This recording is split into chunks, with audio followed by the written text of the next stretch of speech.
नमस्कार मैत्रिणींनो, सरिता किचनमध्ये आपले स्वागत आहे। तर आज आपण येथे पाहणार आहोत तांदळाचे घावणे कशा पद्धतीने करतात। त्या अगोदर तुम्ही माझ्या चॅनलला सबस्क्राईब करा, लाईक करा। तर अशा पद्धतीने आपण कृती पाहू। तर त्यासाठी हे बघा, मी तांदूळ घेतलेले आहेत। घरामध्ये कोणताही तांदूळ असू दे, छोटा असू दे, बारीक असू दे, जो अवेलेबल आहे तो आपण घ्यायचा आहे। तर अशा पद्धतीत मी एक वाटी घेतलेली आहे आणि आता त्या वाटीने मी 3 वाट्या तांदूळ मोजून घेते आहे, जेणेकरून तुम्हाला असं परफेक्ट त्याचं मोजमाप भेटेल। हे बघा, अशा पद्धतीने मी 3 वाट्या तांदूळ घेतलेले आहे यामध्ये, आणि तो अगदी मी साफ करून घेतलेला आहे मैत्रिणींनो। हे बघा, अशा तुमच्याकडे दुसरी वाटी असेल यूज करू शकता। अशा पद्धतीत घ्यायचं आहे, फक्त मोजमाप बरोबर असू दे आपलं। तर आपल्याला हे तांदूळ मी अगदी हे बघा अशा पद्धतीत घेतलेले आहे। तांदूळ पण मी दाखवते तुम्हाला।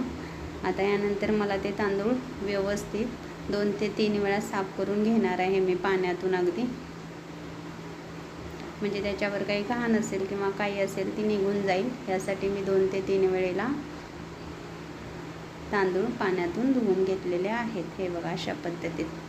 तर आता आपल्याला एक चाळण घ्यायची आहे, त्याच्याखाली एक पातेलं घ्यायचं आहे। हे बघा अशा पद्धतीत। आणि आता मी हे तांदूळ चाळणीमध्ये पूर्ण काढून घेते आहे।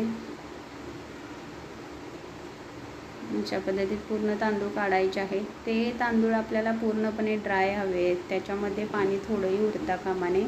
त्यासाठी आपल्याला हे चाळणीमध्ये काढून घ्यायचे आहेत। आणि हे बघा, आपलं आता पाणी पूर्णपणे निचरून खाली पातेल्यामध्ये गेलेलं आहे। आता हे अशा स्थितीमध्ये आपल्याला अर्धा तास तांदूळ हा असाच ठेवायचा आहे चाळणीमध्ये, म्हणजे जेणेकरून पूर्ण पाणी त्यामध्ये निचरून जाईल। हे बघा अशा पद्धतीने। तर आपलं पाणी पूर्णपणे निघून गेलेलं आहे। तर आपल्याला हे आता एका कापडावर फॅनखाली 3 ते 4 तास वाळू घालायचे आहे कंटिन्यू ह्याच्यामध्ये। हे बघा अशा पद्धतीत मी आता पसरते आहे तांदूळ, आणि हे आता आपल्याला वाळू घालायचे आहे त्याच्यामध्ये, म्हणजे पूर्णपणे यामधलं पाणी निघून जाईल। आपला तांदूळ वाळून व्यवस्थित जसा आपल्याला हवा तसा होऊन जाईल। आता त्यानंतर आपल्याला काय करायचं आहे, हा गिरणीमध्ये दळायला द्यायचा आहे, दळून आणायचं आहे। दळतानाच त्यांना सांगायचं की थोडंसं किंचित भरड हवे आपल्याला पिठाची, जास्त पण भरड नाही सांगायची आहे, किंचित पिठाची। जसं गव्हाचं पीठ असतं तशा पद्धतीने बारीक पूर्ण दळून आणायचं नाही आहे, थोडीशी भरड काढायची आहे याच्यामध्ये। त्यामुळेच आपले घावणे व्यवस्थित येतील। पीठ व्यवस्थित असेल तरच आपले घावणे व्यवस्थित होतात। त्यासाठी मी हे तुम्हाला पूर्ण कृती दाखवते आहे। हे बघा, ह्याच्यामध्ये आता 1 ते 1.5 चमचा मी मीठ घातलेलं आहे। आणि आम्हाला जेवढे घावणे पाहिजेत घरामध्ये मी तेवढंच अगदी पीठ घेतलेलं आहे। अगदी हे 3 वाट्या पीठ नाही आहे। हां, तुम्ही पण तशा पद्धतीने घ्या, जितके घावणे करणार आहात त्याच्या अंदाजाप्रमाणे, किंवा 1 ते 1.5 वाटीचं माप ठेवून 2 वाटीचं माप ठेवून तुम्ही पीठ घेऊ शकता। हे बघा, आता मी अशा पद्धतीत हे पीठ कालवून घेते पाण्यामध्ये।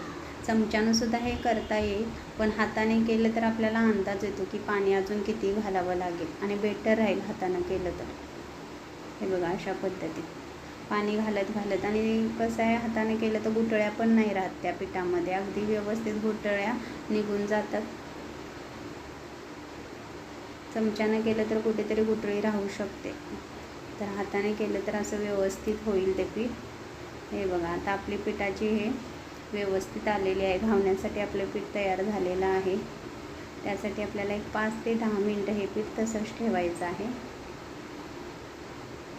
मीठ आणि पीठ एकत्र एकजीव होऊ द्यायचं आहे, त्यासाठी एक 10 मिनटं झाकून ठेवायचं आहे। बघा, ह्यानंतर मी आता घेतलेलं आहे, आणि आता हे वाटीनंच मी अगदी तुम्हाला दाखवलं पिठाचे हे कसे आले। यासाठी आता आपण घावणं तयार करू। यासाठी मी आता बघा, आता तवा ठेवलेला आहे, आणि वाटी घ्यायची आहे अशा पद्धतीने। चमच्यानं घालत बसलो तर 2 ते 3 वेळेला आपल्या चमच्यात घ्यावं लागेल।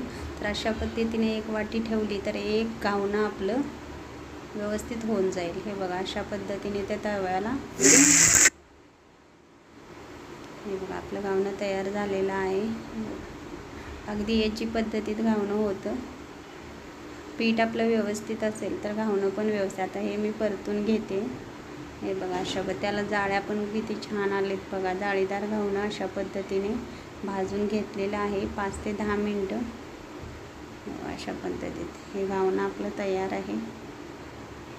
थँक्यू. आणि माझं व्हिडिओ आवडला असेल तर सबस्क्राईब करा, कमेंट्स करा. इथून पुढं